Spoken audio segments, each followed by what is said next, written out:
Hello and welcome back to the channel. Welcome back to another TEW 2020 experiment video.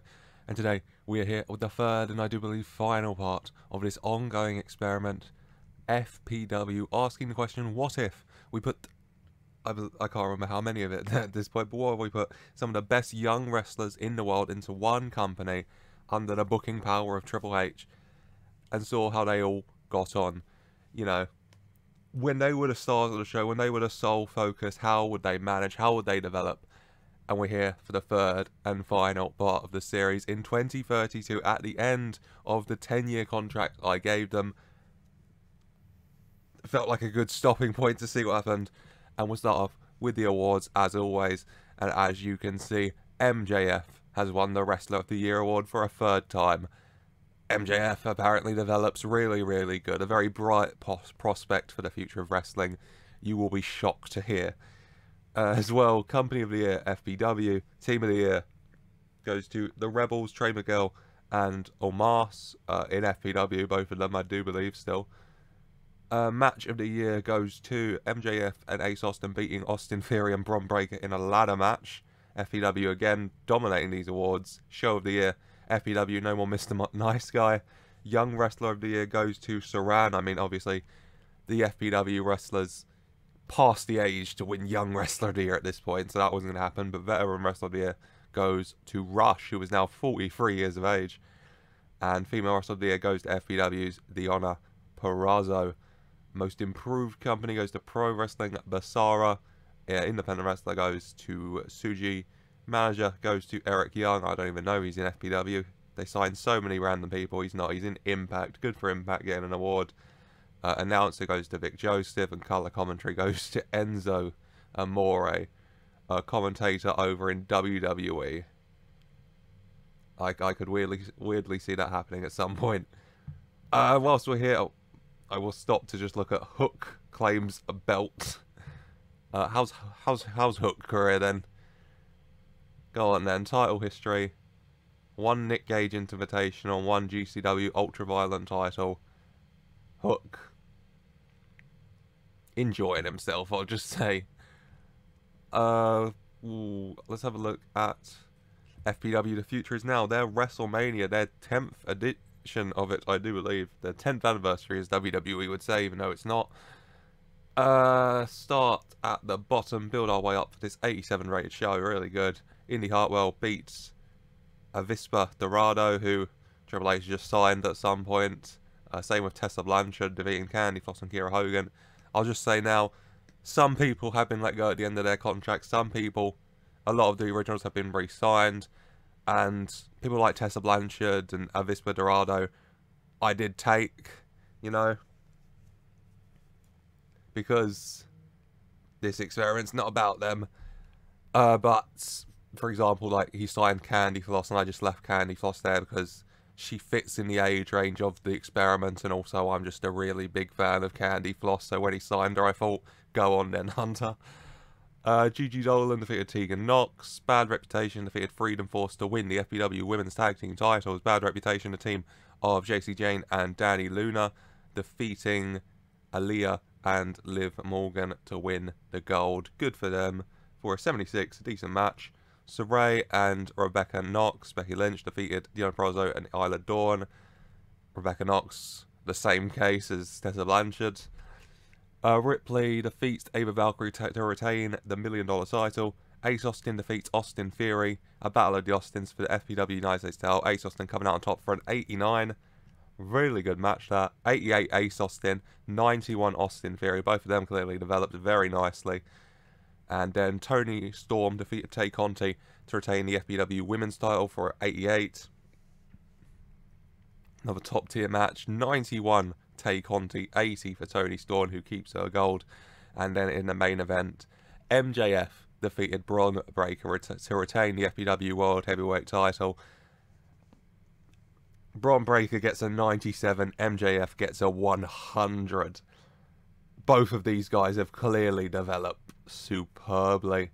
Really good show overall. I'll just have a deeper look at the top 500 here. We got, you know, FPW's wrestlers, MJF in 1, Bron Breaker in 2, Austin Theory in 3, Ace Austin in 5, Nash Carter in 6, Deonna Perozzo 7, Omos 8, Jungle Boy 10, and then you're like Tay Conti 11, Ripley 14, Miguel 16, Tyler Bate 19, Saray 23, Storm 24, Rio 26, Danny Luna 34. I could go on, there's a few more names, but I will stop there because we could be here a minute if I individually go for a lot of people. I'll take the FPW fill off as well. See if there's any obvious names to bring up. Not really.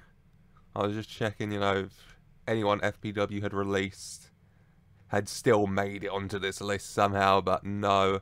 Number 2, the highest ranked non-FPW wrestler, El Soberano Jr. 38 years of age. Jesus Christ. Won quite a few titles in his career. Currently unemployed. Sure, fourth best wrestler in the world. I mean, looking at those matches, a lot of light blues, so that's a bit unsurprising, isn't it? Let's go over to FPW, and let's start with the titles. The men's tag titles, where the hell did we leave off? We left off at the start of 2027, when MJF and Bron Breaker had just won the titles. They held it till May, lost it to Carmelo Hayes and Jungle Boy, who lost it to Ace Austin and Nash Carter, to Tyler Bate and Bron Breaker, Austin Theory and Nash Carter, Omos and Trey Miguel, Austin Theory and MJF, Omos and Trey Miguel again, Ace Austin and MJF. MJF won this title a lot of times with a lot of different partners. They lost it to Omos and Trey Miguel, winning their 3rd titles. Lost it to Bron Breaker and Austin Theory. Ace Austin and MJF, their 2nd time. Lose it eventually to the current champions, Omos and Trey Miguel. Omos and Trey Miguel, an incredible tag team, apparently. 4 titles to their name. The prestige of the belt up to a 38, doing well with this little than large team. You know, the athletic prowess of Trey Miguel and the size and strength of Omos, clearly doing very well. The women's tag team titles, we left off with the champions being Anna Jay and Ava Valkyrie, I do believe. Lost it to Perazzo and Ripley, who feuded a lot in the last episode over titles, teaming together to win one this time. And then they would lose the titles to Cora Jade and Tay Conti. Lost it to Deonna Perozzo and Rhea Ripley, winning it again. Deonna Perozzo and Rhea Ripley holding the gold the first time for 3 months. And then the 2nd time, winning it in February, losing in August, holding it for just over 6 months there. Losing it to JC Jane and Danny Luna for their 2nd reign. Losing it to Ava Valkyrie and Gigi Dolan for their 2nd reign. Then styles vacated for a month, I assume for injury. Sarai and Rio won the gold. Lost it to Liv Morgan and Aaliyah. To JC Jane and Danny Luna for a 3rd time. Ava Valkyrie and Gigi Dolan winning it back after the injury that I assume someone had. Losing it to JC Jane and Danny Luna, winning their 4th title. To Kiera Hogan and Chris Statlander, losing it to JC Jane and Danny Luna, who have dominated this tag division with 5 title reigns to their names, and they lost it at the most recent show that I showed to the current champions, the team of Liv Morgan and Aaliyah. The current prestige of the men's tag title was 38, the current prestige of the women's tag title was 54, doing really well, up from 49 as well, a 5 growth in the space of a year. The women's tag division flying, especially under the a lot of multi-time champions, such as Liv Morgan and Aaliyah, and especially JC Jane and Danny Luna. Then we have the FPW United States Championship. We left off with Nash Carter with the gold, I do believe.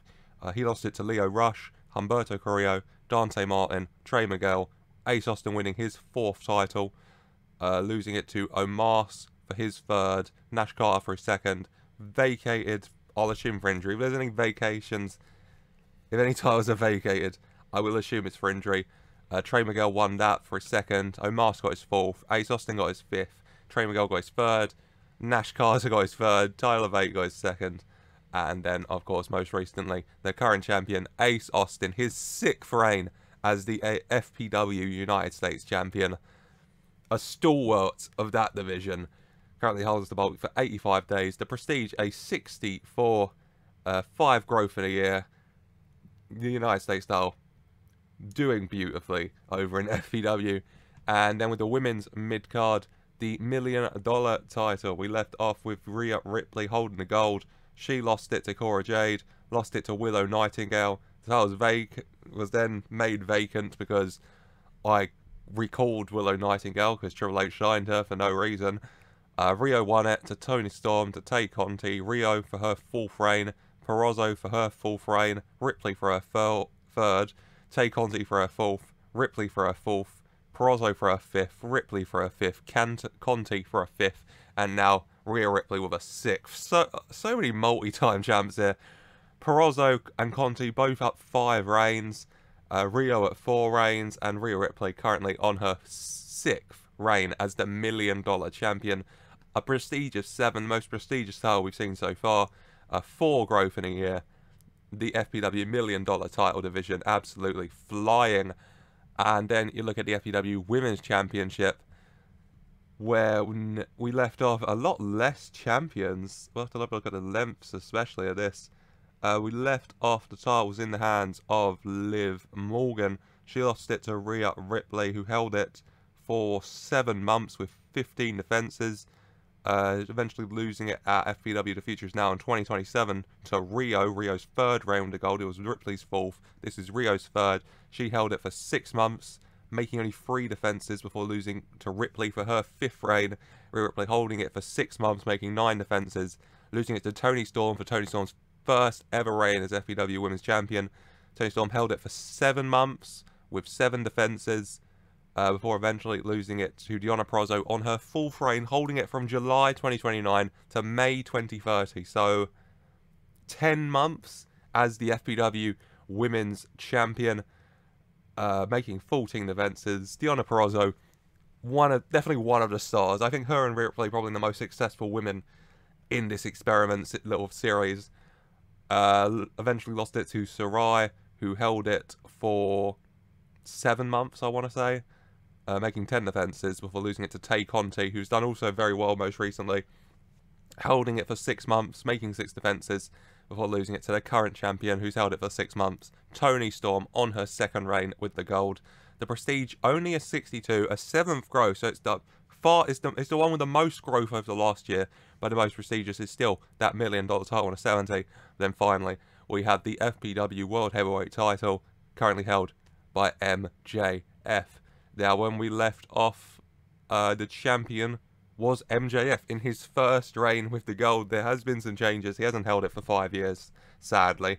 MJF held it originally for 6 months before losing it to Tyler Bate, who held it for about 7 months, I want to say. 6-7 months from June to January with 14 defenses. A lot of defenses. A fighting champion, Tyler Bate, who went on to lose it to Bron Breaker. A lot of the big guys at the time when we had the previous part in the FBW series, like MJF, Tyler Bate, Bron Breaker, and Austin Theory, getting their 1st title reigns here. And the only ones around this title picture, it seems, in the last 5 years. Bron Breaker holding it for 4 months, January to May, 8 defenses during that time. A lot of fighting champions. Bron Breaker lost it to Austin Theory, who held it from May to January, so about 7 months with 10 defenses. Lost it to Bron Breaker for his 2nd reign. Breaker winning it back from Theory, holding it for 6 months, January to July, with 7 defenses. He lost it back to Austin Theory for Austin Theory's 2nd reign, who held it from July to March. So 8 months with the gold, 13 defenses. Austin Theory, him and Bron Breaker, and then Austin Theory losing the title back to Bron Breaker for Breaker's 5th reign. Bron Breaker holding it from March 2029 to March 2030, holding it for 1 whole year for 12 defenses. Austin Theory and Bron Breaker trading the title amongst themselves from January 2027 all the way to March 2030. So just under 3 years, they had a solid grip on that FBW World title, eventually broken when Bron Breaker lost the title to MJF.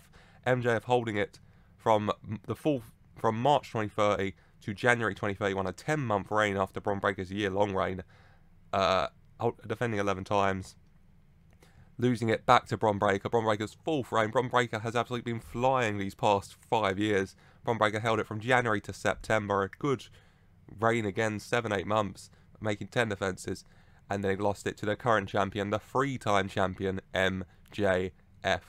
Held it for 85 days, doing really well. A 65 prestige, 5 growth in the year, doing well.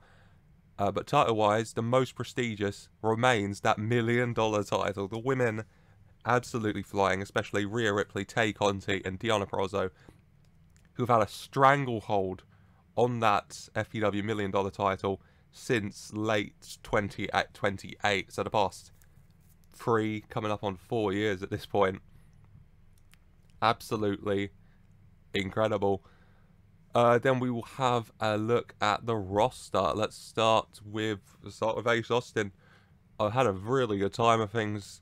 4-time FPW Men's Tag Team Champion, 6-time FPW United States Champion. Never made the jump to winning the world title, but I mean, he's done very, very well nonetheless. 10 titles to his names, especially those 6 United States title reigns, the most reigns of anyone. Ace Austin at 72 popularity. I don't know if it's just been staying at that, because when we left off last time, he was at 72 popularity. So maybe that's why he's not made the jump up, because he kind of stagnated there. I mean, for all of these, I'm probably going through the headlines as well, because Jesus Christ, there's a lot. Xia Brookside and Ace Austin had an affair, so Ace Austin had quite a few people hating him. And then about coming up on 2 years later, Xia Brookside cheated on Ace Austin with Austin Theory, going from one Austin to another. Ace Austin, one of the releases by Triple H. I mean, maybe you can see why. A lot of backstage heat for her. Ace Austin and Austin Theory hate each other, both on the same roster though, so, and they've had some matches. They fought at FPW The Future Is Now, actually, so, you know, very Matt Hardy and edge of them. As Ace Austin had a good little go of things. I mean, overall in FPW, a lot of matches, 324 wins, 188 losses, a very positive record, a highest rating of 100 back in October 2031, pretty recent. MJF and Ace Austin defeated Austin Theory and Bron Breaker in a ladder match, the match of the year. You can see why. Then we go to Aaliyah. She had 42 popularity after 5 years, and after 10 years she has 61, so continuing to grow. Aaliyah in a couple with Austin Gunn, good for them. They've been in a relationship for, it'll be 8 years this year, so that's been going for a while. Developing nicely. I mean, a +2 throughout this year. Overall, from a 42 to a 61, 19 growth in 5 years. And considering she started at 18 as well, so overall, in the 10 years, a 43 growth. Doing well. A 5-time FPW Women's Tag Team Champ. 3 of them with Aaliyah, and 2 of them with Cora Jade. Aaliyah, a nice little career here in FPW, you'd have to say. Overall record, match-wise, 69 wins and 181 losses. A lot less matches than Ace Austin, but still winning a healthy amount of titles and doing very well whilst doing them. As a part of her tag team's bad reputation, I do want to say, with Liv Morgan. So, Aaliyah doing well. And then we have Ava Valkyrie. I'll just go over the release names at the end, I think, and then we'll go look at them individually, see how they're getting on. But Ava Valkyrie, up to a 60 throughout the USA. She started at a 0, so a 60 growth over 10 years, really good. A 53 after 5 years, though, so only a 7 growths in the last 5 years. Not the best. I don't know if she just really stagnated. She might just hit her pop cap, and that's it, you know. Title history-wise, 6 FPW Women's Tag Team titles. 1 with Xia Brookside, 1 with Chelsea Green, 1 with Anna Jay, and 3 with Gigi Dolan. They've had a lot of success as a tag team. She's, much like Aaliyah, Ava Valkyrie, very much a tag team wrestler and a very good part of that tag team division. It's doing so well. Headline-wise, Ava Valkyrie relocated. She got engaged to LJ Kaleri. Okay. And they got married at some point. She got injured for a year, 2 months, and 2 weeks. That might explain why her pop hasn't gone up as much, considering how long she was out injured. And it explains why she vacated the title at some point. And then she did sign an extension, yeah. So Ava Valkyrie, done well, you'd have to say. I mean, a lot of time out injured. You can just see in 2029, only fighting 5 times, you know, that injury taking a big effect. 77 wins and 185 losses, but once again, a very strong part of that FBW women's tag team division. And then on to Austin Gunn, who started at 20 popularity, went up to 35 after 5 years, and now is still at 35. So no more growth for him. Oh, God. I mean,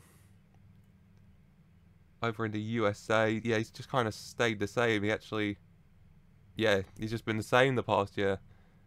I mean, is he just, I assume he's just not wrestling that much. In 10 years, he's fought 85 matches. So yeah, he's really just not wrestling, is he? His last match was in February of 2030, nearly 2 years ago. I mean, he's done pretty well in FEW still. He married, he's dating Aaliyah, so I mean, that's a win in my book to him. He got injured a few times. He was out for 47 days with chronic upper back pain in 2027, and then he was out for 41 days with a torn abdominal in 2031. So, as he's getting older, picking up a few more injuries as well.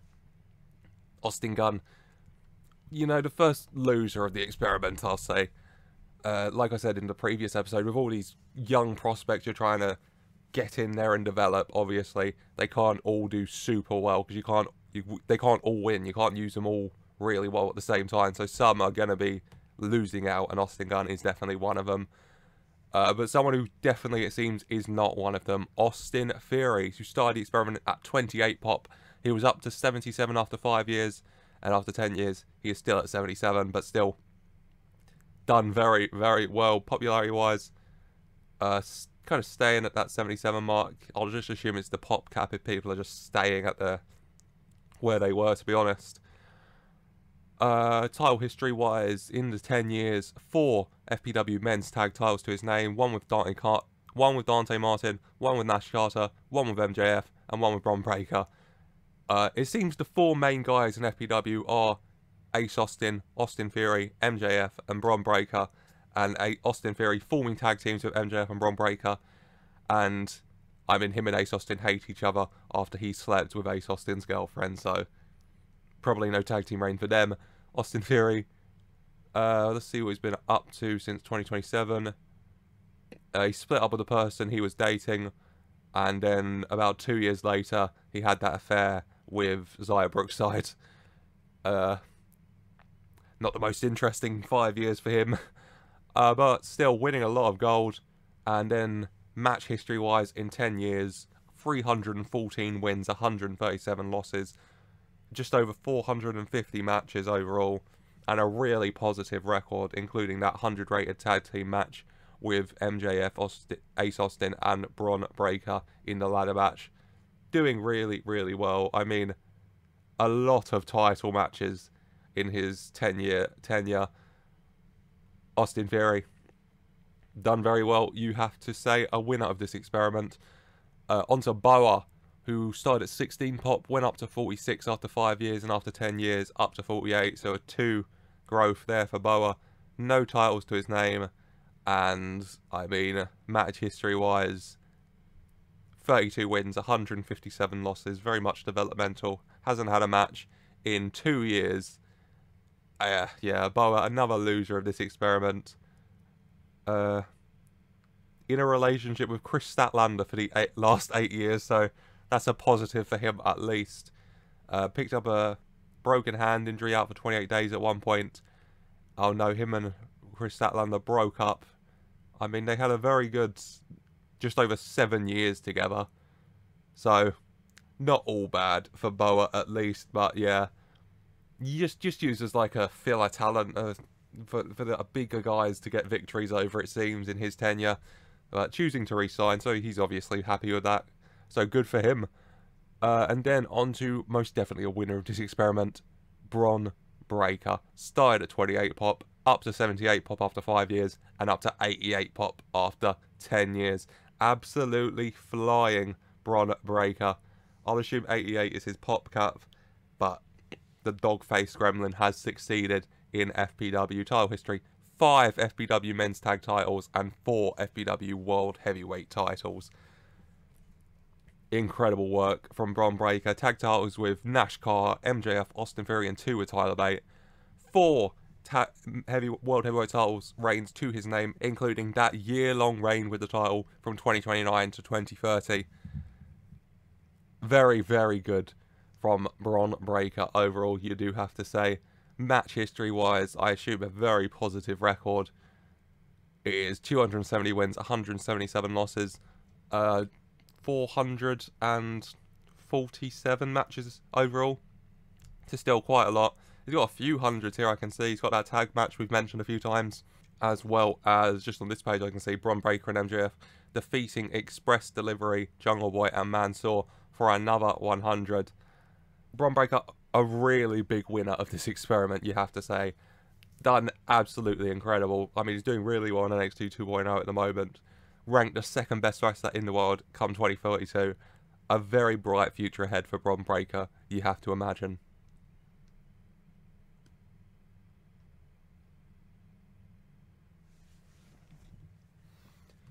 And then we're on to the only signing I allowed to stay in FPW from Triple H. Candy Floss, because I'm just a big fan of Candy Floss. Don't ask me why. I'm just a big fan of her. Candy Floss, I mean, a little bit of development. Up 1 pop in the last year. Title history-wise, no FPW titles to her name. Did quite well in Impact, though. And NWA, mainly in the tag team division. And then match history-wise, I mean, I'm not going to have the highest hopes for her here. 50 wins, 142 losses overall. But in FPW, 0 wins, 45 losses. Very much just, yeah, an enhancement talent, I'll say. But happy to have Candy Floss here, nonetheless. On to Danny Luna. Started at 0 pop. After 5 years, up to 50. And now up to 70. Another 20 growth. Danny Luna developed really, really well, you have to say. Kind of been bouncing around 69, 70, 71 the last year. But staying at 70 right now. Title-wise, 5 FBW women's tag titles to her name. Her and JCJ, and absolutely running that division, especially in the last 3 years or so, you do have to say. Headline-wise, because who doesn't like looking at the headlines? She had a little injury at one point, and she's in a relationship with Dominic Mysterio for the past 3 years. Good for her. Danny Mysterio it has a ring to it, doesn't it? Danny Mysterio. Yeah, good work from Danny Luna. Still developing really well. The most development from the previous parts so far. Not reaching like the heights of Austin Theory or Bron Breaker pop-wise, but still continuing to develop really well. 109 wins to 185 losses overall. But, I mean, keeping positive records in most recent years, I'll assume. 2028, 14 wins to 11 losses. 2029, 10 wins to 14 losses. 2030, 24 wins to 15 losses. And then the same in 2031. So, being used more in recent years and getting more wins as well probably explains that development. But Danny Luna done very well. The key player, you'd have to say, with her and JC Jane of that women's tag team division, that's been absolutely flying.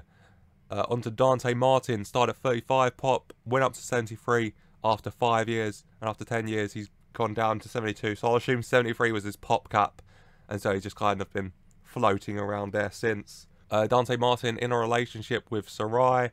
They're still going together. He had a 2-month injury with a ruptured spleen back in 2026.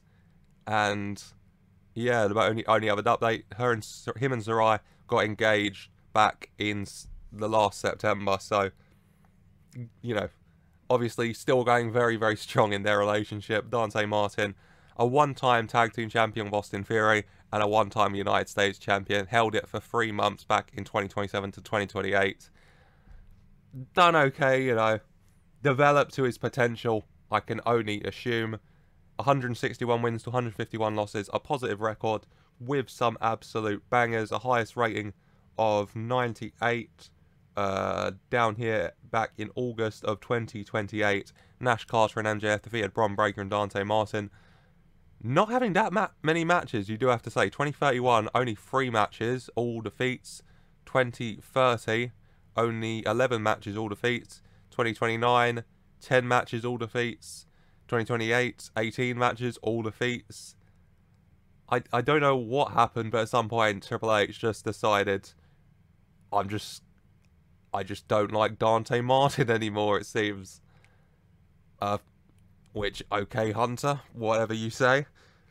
But yeah, I don't know what went wrong for Dante Martin here, to be honest. But you know, he's engaged to Sarai, so winning at something at the very least. If we go on to Diana Perozzo, who has done incredible. Last time out, she was at 74 pop. She's at 76 now. So, I mean, she reached 77 at one point, but stayed at 76 mainly last year. Title history-wise, she's won a lot. $5 million titles, 4 women's titles, and 3 tag team titles. Diana Perozzo, I do believe, the most successful woman in FPW, or either her or Rhea Ripley. Her and Steve Macklin broke up in 2027, and then she also had an injury for about a month in 2029. But other than that, Diana Perozzo has just been focusing on wrestling and dominating all areas of that FPW women's division. Match history-wise, in the 10 years, 298 wins, 110 losses. A superb record for Diana Perozzo overall, you do have to say. And you just look at even just this screen. Barely any dark green, mainly light blue, putting on high quality matches. I mean, in-ring performance-wise, hitting 92s, and as well, most recently hitting a 90. So she's in-ring-wise staying at those 90s, it seems. Diana Perozzo, the jewel of FPW's women's division, you have to say. Before we go on to the inaugural World Heavyweight Champion, Dominic Mysterio, started at 45, up to 69 last time, staying at 69 now. Dominic Mysterio had a breakup in 2023. Him and Carmelo Hayes, very good friends it seems, and dating Danny Luna. So, I mean, pop-wise not doing the best, but having a great time outside the ring nonetheless with his best mate Carmelo and his girlfriend Danny. Title-wise, just 2 tag titles, 1 United States and 1 World Heavyweight. No titles since last time. Kind of stagnated a bit. Dom, Triple H, not taking a liking to him. I mean, he hasn't wrestled since 2029, where High Octane, the team of him and Marco Stunt, lost to MJF and Ace Austin for the tag titles, and he hasn't had a match since. He's just been chilling at home, talking to Carmelo, dating Danny Luna, living his best life. And so when he was offered a new contract, despite not wrestling ever, he decided, oh, go on then, Hunter. And you know what? Fair enough, Dom. But we have Humberto Carrillo, started at 38, up to 62, now at a 70, so 8 growth from him. Still doing well. He got married. He had an injury for 2 months back in 2024, and he extended his contract. FPW, 1 tag title with MJF, and 1 United States title. Nothing flashy for Humberto Carrillo, just getting on with things over in FPW. Hasn't wrestled a match since November of 2030. Triple H just not using a lot of people so far. But, I mean, 118 wins to 190 losses. Negative record, but, you know, 118 wins, still a lot. 97 highest match rating, which is somewhere here, but there's so much light blue. Oh, there it is, actually. FPW, no more Mr. Nice Guy, May 2029. Austin Theory and MJF defeated Wesley and Humberto Carrillo to retain their tag titles. Humberto, you know, not the flashiest career, but a few pieces of gold, putting on some banger matches, having a good time. For Indy Hartwell, started at 32, up to 44, now at 54. So 10 growth from last time out. MJ having some hatred with Dan Joseph and Faith Jeffries after Dan Joseph and Faith Jeffries had an affair. Indy. Title history-wise, $1 million title and 1 women's tag title with Sarai. And match history-wise, I mean, she's been wrestling in the past year, so that's a boost from some people. Not many matches in 10 years, though. Only 136, 40 wins, 96 losses. Indy Hartwell, not the most successful career, still developing over the past 5 years. I mean, the most notable thing really happening in her FBW tenure was her partner cheating on her, which maybe says a lot, but still, 2 titles to her name, 1 off that Triple Crown Indy Hartwell. I mean, she re-signed, so she's obviously happy, so good for her. We have one half of Private Party, Isaiah Cassidy. His partner, Mark Quinn, did not re-sign, so it's just Isaiah Cassidy of Private Party left. He started at 32 pop, he went up to 68, and now he's at 72, so he continues to grow in a relationship with Kira Hogan since 2027. Kira Hogan not re-signing in FPW, so it's just Isaiah Cassidy of that couple here. Isaiah Cassidy, 3 tag titles to his name, 2 with Mark Quinn and 1 with Dominic. You know, hasn't won gold since 2025 though. But match history-wise, I mean, he had some matches in the past year at least. Overall, 65 wins, 216 losses. Very much an enhancement talent, you have to say. But still, I mean, overall, picking up some wins. I mean, most recently in June, defeating Dante, and in May, him and Bron Breaker defeating Ace Austin and MJF in a ladder match. Isaiah Cassidy, I mean, pop-wise, developed really well from the 32 he started at 40 growth, so he's developed very well over the last 10 years. Before Isla Dawn started at 0 pop, went up to 45, and now up to 55, so continuing to grow. Isla Dawn, in the time, got engaged to Lewis Howley, got married to Lewis Howley, and got divorced from Lewis Howley in the space of about 4 years. So, I mean, focusing in the ring, 2 titles, $2 million titles at that to her name, and match history-wise, 43 wins, 135 losses. Yeah. Enhancement talent. You have to say, Isla Dawn, I mean, she's developed well from 0 to 55, 55 gross in 10 years, done well. I'm so focused on that headline. In the space of 4 years, engaged, married, and divorced. Oh, let's move on to JC Jane, along with Danny Luna, I want to say, one of the jewels of that women's tag team division. 5 title reigns to her name, up to 67 pop from 37 last time out, so 30 growth in the last 5 years. JC Jane, absolutely flying, you do have to say. Match history-wise, in the 10 years, 76 wins, 165 losses, which doesn't sound like the best record, but I mean, in that 76 wins, she picked up 5 tag team titles, so, I mean, no complaints, in my opinion. Done very well and continuing to develop really, really nicely. I mean, her popularity in the past year going up by 8. Absolutely flying JC Jane. Done very, very well. The IRL Toxic Attraction member. Onto Jungle Boy. Started at 49 pop, up to 72. And now up to 79s and 80s. Jungle Boy doing well. I mean, he picked up a few injuries. 2025 out for 6 months. 2027 out for a month. Engaged to Anna J, and I will assume married, because it doesn't seem to show the superstars getting married announcements. But Jungle Boy developing well. I mean, in the past year, how's his popularity been doing? It's gone up 1 and 2 in some places as well, so done okay.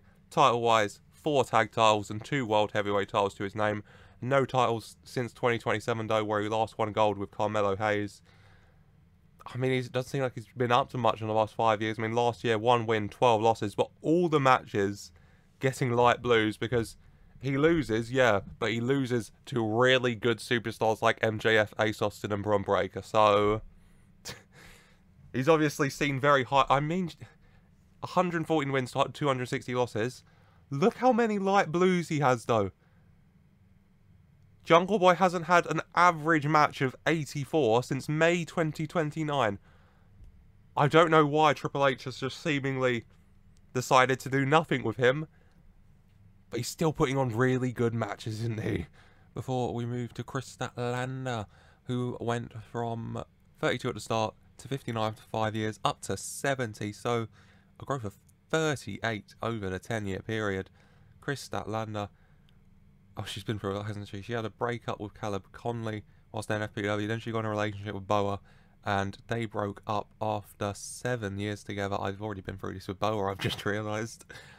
Title history-wise, 2 women's tag titles to her name, one with Liv Morgan and one with the recently released Kiera Hogan. And over the years, Kris Statlander, 113 wins and 124 losses, so pretty good record. She's had some good matches as well. Her best match, January 2030, FBW Shattered, Rhea Ripley defeating Kris Statlander for a 95. Really good match, her best match in FBW.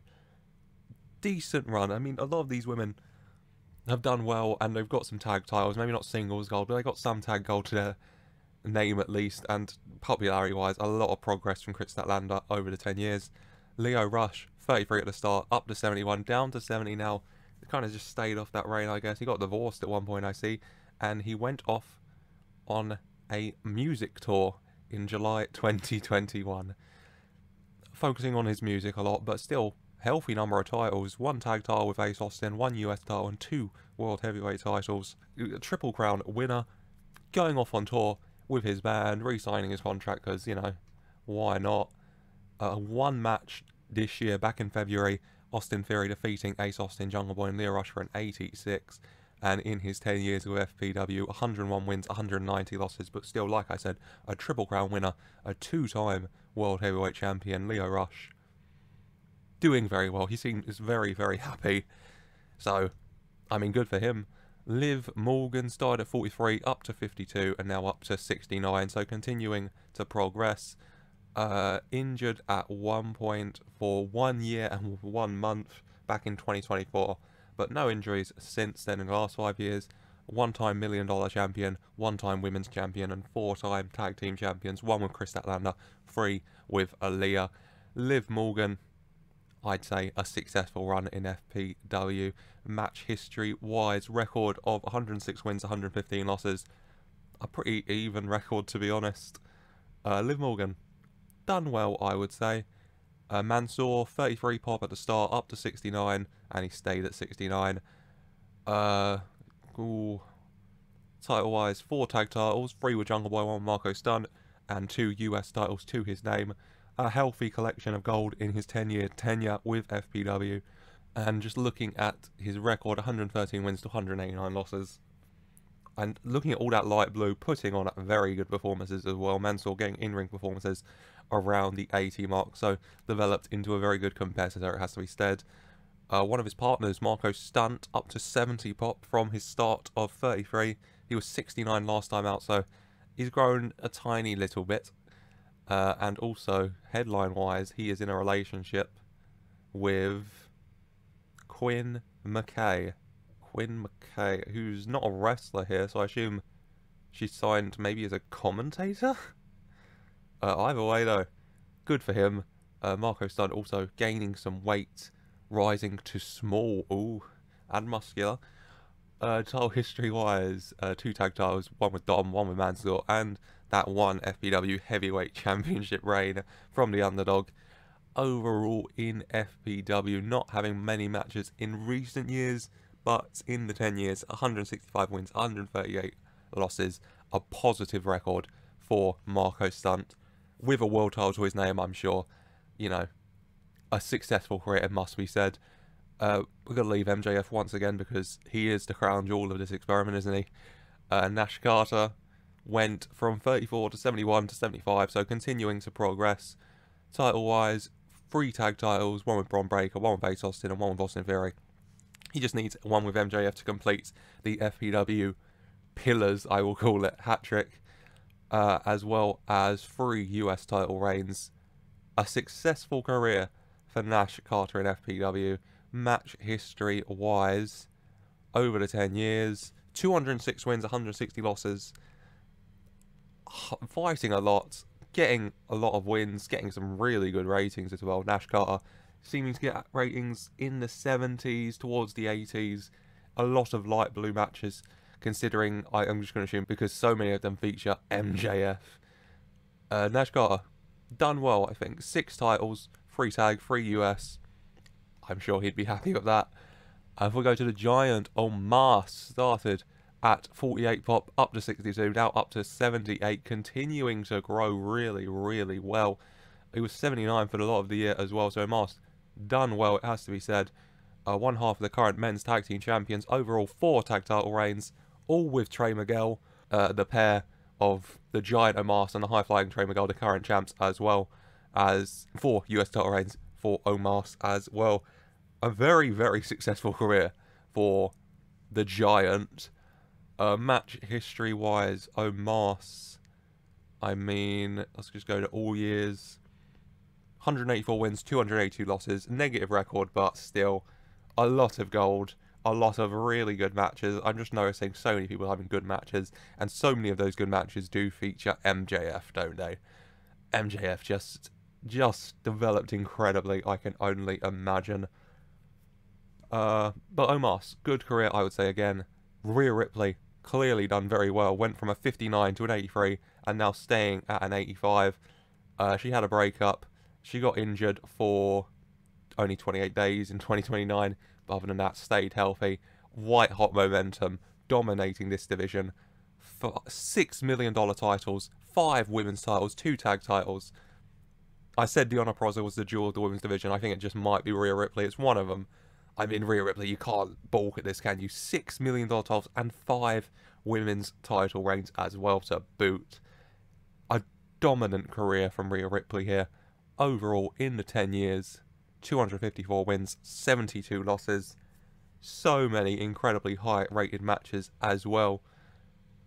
You can't even deny it. She's done really well. I mean, just to get an idea, yeah, she seems to be getting around 90 in-ring performance-wise. Rhea Ripley, incredibly successful. If I was going to say the most successful, I would say Austin Theory, Bron Breaker, Ace Austin, MJF, Rhea Ripley, and Deonna Purrazzo overall. But on to Rio, who's at 74 pop. She went from 35 to 63, so continuing to grow. It has to be said.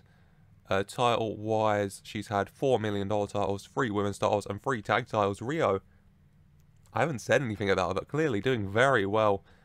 Triple Crown, a 3-time Triple Crown winner, as well as a $4 million title to boot on top of that. A very successful career from the Japanese superstar, who 247 wins to 92 losses. That is such a good record as well for Rio. Her best match, this 95 back in May 2031, where Deonna Purrazzo defeated her on Heat. Rio, I didn't really notice how well she had done, but she has done really, really well, hasn't she? But on to Sarai, who went from 26 to 53 to 74, continuing to progress really nicely. 2 women's tag titles to her name, 1 with Indy Hartwell and 1 with Rio, and as well as the FBW women's title reign back in 2030 for 7 months, a good length of reign as well. Sarai, overall in the 10 years, 136 wins to 91 losses, really good record for her as well. Highest rating of 97. I'd really like to find that, but I don't know if I'm going to be able to amongst everything else here. I'll scroll for a minute. There is actually April 2030, Bianca Belair, who was briefly employed here, defeating her. Bianca got a 91. Bianca clearly done very well in her career. Currently just being held hostage by me, but a 6-time SmackDown Women's Champion over in WWE, as well as winning a Women's Money in the Bank as well, and 2 AEW Women's titles to her name. Bianca Belair, good career. Off topic, but Sarai doing very well as well. You have to say, not much gold, but still progressed really nicely. And on to Tay Conti from 36 to 60, and now Tay Conti up to 80s. Tay Conti doing amazingly. Did get divorced at some point, moving on to Sammy Guevara, of course. Title history-wise, $5 million titles, 1 women's title, and 3 women's tag titles.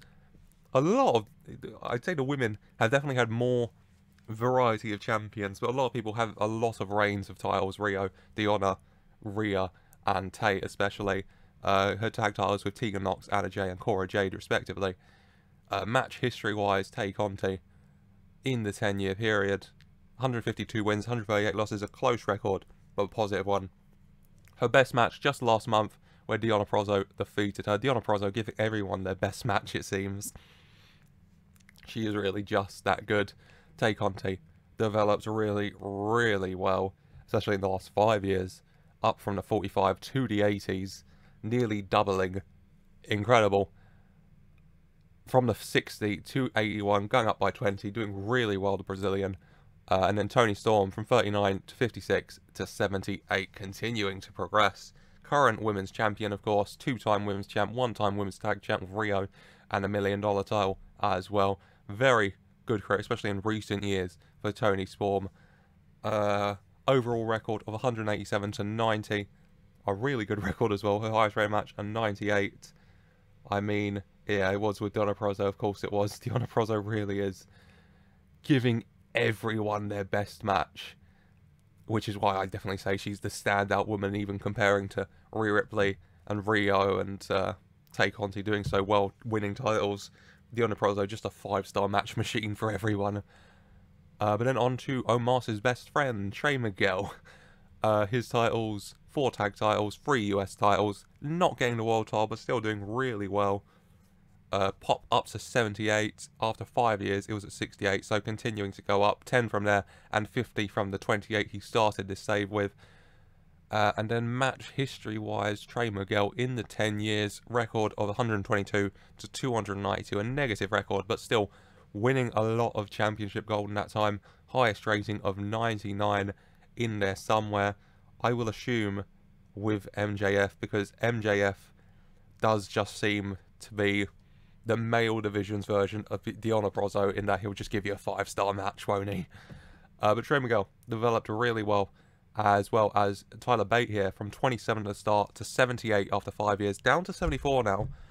I'll assume he capped out and that he hasn't been used as much. I mean, title history-wise, 2 tag titles with Bron Breaker, 2 US titles, and a world title, which he was holding after 5 years. In the last part, Tyler Bate was the current world champion, but it just seems Triple H has gone off him a bit, because overall record 195 to 161, good record, but in recent years, 2031, 6 wins, 11 losses, 2030, 0 wins, 17 losses, putting on really good performances, but Triple H just seemingly gone off Tyler Bate here. 14 losses to no wins, 20 losses to 3 wins, 30 losses to 12 wins. And then 2026, the last full year we looked at in the last episode, 37 wins, 13 losses to world champ. For some reason Triple H doesn't like Tyler Bate all of a sudden that I can't explain to you. You know, last episode, him and MJF were the top guys, and he's just been forgotten about, but for some reason, but oh well. And then finally here, Wesley from 72 last time, dropping to a 70, still done really well. It must be said, title-wise, a US title and a World Heavyweight title. One half of MSK in real life, no tag titles to his name, surprisingly. But what are you going to do, I guess? Overall record, 182 to 133, which is a lot more positive than I thought it would be, to be honest. A really good record, and developed really well from that 34 at the start, doubling, just over doubling his pop. Really good from Wesley, as overall this roster that's still here has done very, very well. You cannot deny, can you? I'll just have a look. In all of their years, their best event was a 96, and their best match, they've had 2 100s. In 2030, Bron Breaker and MJF defeated Express Delivery on Heat for a 100. Express Delivery, I cannot look at that team. But then 100 as well in October. MJF and Ace Austin defeated Austin Theory and Bron Breaker in a ladder match, I will say, for the final time, I promise. Express Delivery, can I find out who that is?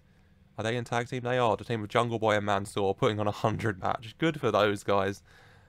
And then I will just go and have a look at some of the released guys. So, Carmelo Hayes, currently signed to Impact. He's got 64 pop from the 60 he was at last time.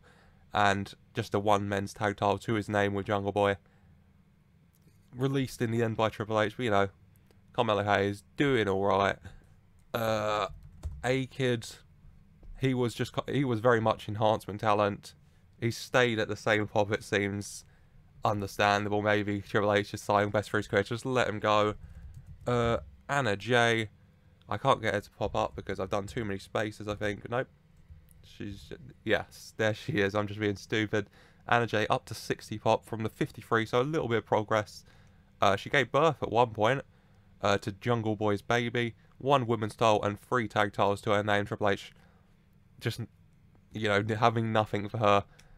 You know, she's just gone off, unemployed, Jungle Boy, over in FPW, her looking after the baby, a dynamic of theirs, it seems, they've sat on. Then we have Cora Jade, doing really well in NXT in real life, in the save, released by FPW here, 68 pop from the 52 she was at last time.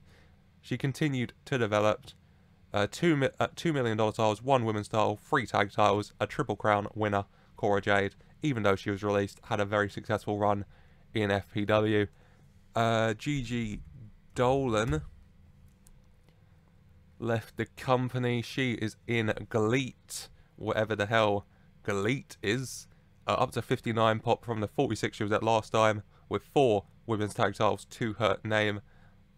Did well, but in the end, Triple H deciding to let her go and show her moving on to Galit. Kira Hogan released as well, of course. Kira Hogan from 48 pop to 57, so a little bit of progress from her. $1 million title and 1 women's tag title with Chris Statlander to her name. We got 2 more. Then we got Tegan Knox, 1 women's tag title to her name, a shockingly small amount of gold from 45 last time to 55. So she had 10 progress in 5 years and 10 progress in another 5 years. I couldn't tell you. She no injuries in 10 years. We'll just take that as the big positive for Tegan Knox in her career. And then on to Xia Brookside, who, I mean, up to 49 pop from 41 is pretty good after 5 years. From 0 in 10 years, also pretty good. Title-wise, 1 women's tag title to her name. The key thing I'll say about Xia Brookside, Jesus Christ, there was controversy. God, she got engaged to Sean Custom.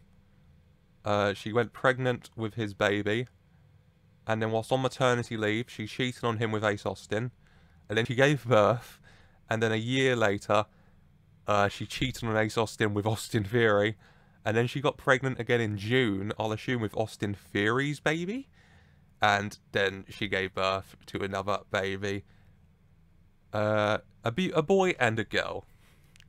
So, Xia Brookside, in the ring, not up to much under Triple H. Out of the ring, constant entertainment and drama, it must be said, to look at. But that is it, I do believe, for this episode. And that is it for this FPW experiment overall. I've enjoyed it. I've enjoyed coming back, you know, over different periods of time to seeing how things are getting on. And I hope you have too. If you have, then do please leave a like, leave a comment down below if you have any future experiment videos you would like to see. Subscribe to the channel for more updates on the series and more experiment videos and TEW videos in general. And thank you for watching.